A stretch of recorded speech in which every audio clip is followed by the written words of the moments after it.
Salut mes madrilènes, salut mes merengues, salut mes galactiques, j'espère que vous allez tous très bien. Eh bien dites-moi, on est gâtés aujourd'hui? Deuxième vidéo de la journée après mon avant-match de la rencontre face à l'Espagnol qui est sorti un petit peu plus tôt, il est temps de passer aux choses sérieuses maintenant. Bon pour le coup, là c'est juste une vidéo opinion, il n'y a pas vraiment de notes, je vais plus parler et puis si l'inspiration vient tant mieux, sinon tant pis, mettez ça dans un coin en fond et faites autre chose à côté tranquillement. Alors bon, comme c'est écrit dans le titre de la vidéo, le Real Madrid va jouer Manchester City en barrage de Ligue des Champions. C'est acté, on avait la possibilité de tirer soit le Celtic, soit City. Bien évidemment qu'on a tiré City. C'était gros comme une maison. Les diffuseurs avaient besoin d'une grosse affiche en 16ème. J'ai pas envie de dire qu'il y a eu corruption parce que Bayern City, ça aurait été un beau choc aussi. Mais bon, Real City, c'est quand même plus vendeur. Au vu des dernières confrontations, c'est toujours des matchs de fou, mais faut pas oublier qu'on les joue presque tous les ans désormais. Après c'est normal, c'est comme avec Liverpool, le PSG, le Bayern, etc. C'est forcément les équipes les plus en forme que tu vas tôt ou tard retrouver et que tu dois affronter. Surtout si tu vas au bout. Mais franchement les gars, ça y est, j'en ai marre. Même cette année où ils sont au plus bas, on les joue. Ça veut dire que ça aurait été possible que City ne sorte pas de son barrage, s'ils avaient tiré le Bayern par exemple. Ou même possible qu'ils se fassent éliminer durant la phase de championnat. Mais là non, c'était le destin, on est obligé de les jouer. T'as l'impression ils sortent du goudron alors qu'ils étaient menés face à Bruges. Même l'enchaînement de points fait que comme par hasard, que ça soit du côté du Real ou de City, ils sont pile poil en face. Dès le classement final, même s'il y avait une chance sur deux, mais j'étais sûr que ça allait être City qu'on allait tirer, c'était sûr. Et franchement, je suis dégoûté. Oui, City en ce moment, ça ne va pas. Oui, c'est vrai. Cette année même, ça ne va pas. Mais je voulais le Celtic. Je voulais pas qu'on se rajoute un match à un jeu trop prise de tête en février. Parce que déjà, on a des matchs assez importants. On a l'Atlético à jouer. On a Girona, il me semble, après aussi. Mais bon, on peut s'en vouloir qu'à nous-mêmes. On avait qu'à mieux gérer cette phase de poule, championnat, appelez-la comme vous voulez. Mais là, déjà que le calendrier est compliqué, jouer City, franchement, je m'en serais bien passé. En plus, je vous dis la vérité, je sais pas pourquoi, mais je sens que comme par hasard, ils vont faire des matchs de dingue face à nous encore. Ils vont se réveiller face à nous. Après, c'est vrai que c'est mieux de les jouer cette année plutôt que les précédentes. Mais c'est pas gagné, déjà parce que nous, on n'est pas non plus incroyable cette saison. Alors oui, il y a du mieux, mais c'est pas un Real qui écrase tout. Sinon, je jouerais pas ce barrage. Et puis surtout, malgré l'aspect déclinant de l'équipe, ça reste Manchester City. Il y a toujours des joueurs de très grande qualité. Ils ont toujours malgré tout cette possession de balle, même s'il y a forcément plus de déchets dans les circuits de passe. Mais je suis pas serein. En plus là, ils viennent de prendre Marmouche. Lui, il est pas impacté par la mauvaise ambiance encore qui règne dans le club. Il sort de 6 mois de folie en Bundesliga. Toi, de ton côté, défensivement, tu peines, mais vraiment, genre sur le côté gauche, sur le côté droit, et même dans l'axe. C'est compliqué. Surtout si Ancelotti décide de mettre Tchouaméni pour jouer avec le physique d'Haaland.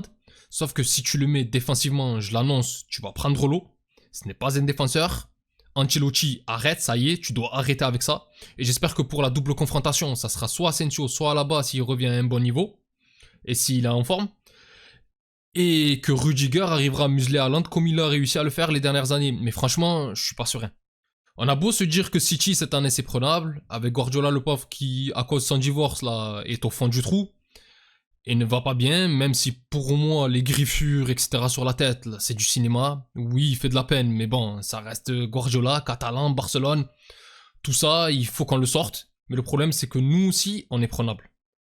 Je dis pas que face à Celtic ça aurait été facile, et qu'on se serait baladé ou quoi, mais bon, j'imagine bien que même si dans le pire des cas on aurait galéré chez eux, à domicile on aurait fait le boulot. Alors que malgré tout, avec City, je suis pas sûr. Hein. Alors je vais pas vous mentir, cette année, vu que j'ai commencé les vidéos, j'ai regardé beaucoup moins de matchs d'autres équipes. Avant, je regardais un petit peu tout ce qui était Première Ligue, de temps en temps la Serie A pour les gros chocs, surtout que j'ai un ami à moi qui aime beaucoup la Juventus, donc ça m'arrivait de regarder des matchs et d'échanger avec lui. Et la Ligue 1 aussi de temps en temps, c'est pareil, quand il y a un gros choc ou quoi, ben je m'y mets, je regarde. Et bon, du coup, pareil pour la Première Ligue, à part les très gros chocs, j'ai pas vu grand chose. Et bon, le problème, c'est que le dernier match que j'ai vu de City, c'était face à Chelsea. J'ai pas vu la confrontation face à Bruges, ni celle contre le PSG d'ailleurs en Ligue des Champions. Et bon, parce qu'il y avait le Real qui joue en même temps. Et Chelsea, qui n'est pas non plus incroyable cette saison, attention, mais qui revient quand même à un niveau respectable, je les ai vus bien galérer quand même.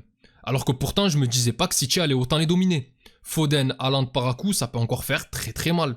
Après oui, autour, il y a des joueurs qui sont plus trop à leur niveau. Il y a De Bruyne, Gundogan cette année, c'est pas la folie. Là, on n'a pas en face de nous City de 2023 qui a soulevé la Ligue des Champions. Et puis il manque quand même Rodri, faut pas l'oublier. Alors je continue à penser qu'il méritait pas son ballon d'or cette année, que ça devait revenir à Vinicius. Mais l'année dernière, il le mérite. Donc un joueur de ce niveau-là, qui est facile top 5 des meilleurs joueurs du monde, et qui est sans conteste par contre le meilleur 6, c'est quand même une sacrée perte. Parce que les petits moments de trou qu'a l'équipe là, dans les matchs qui fait qu'elle se mange facilement 2-3 buts en 15 minutes, pas sûr qu'avec Rodri ça soit la même. Peut-être que si, mais en tout cas ça m'étonnerait. Après je fais le pessimiste, mais les gars, on va les fracasser. Depuis tout à l'heure je modère mes propos parce que oui, je ne suis pas serein.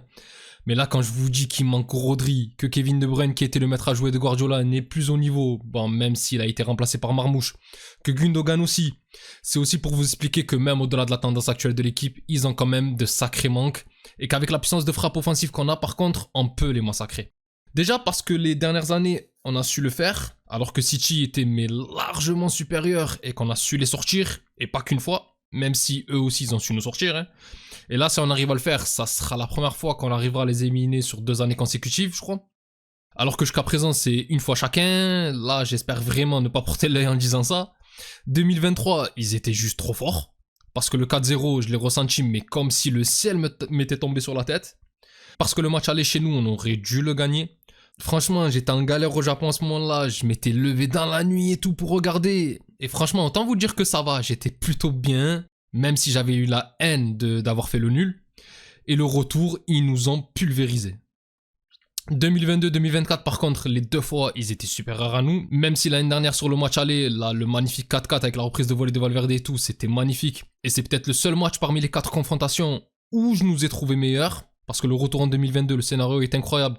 Avec les 2 buts de Rodrigo là pendant le temps additionnel. Mais franchement, ils nous ont bu. Sur le match aller, heureusement qu'on avait Benzema ballon d'or en mode 3 dates, un verre de lait pour ceux qui ont la ref. Et là, cette année, je pense que ça va être quasiment la même. Une domination dans le jeu de City. Et nous, on va devoir être chirurgical parce que l'année dernière, on les sort. Mais le match retour, Rodrigo marque un but sur la seule véritable occasion qu'on a eue.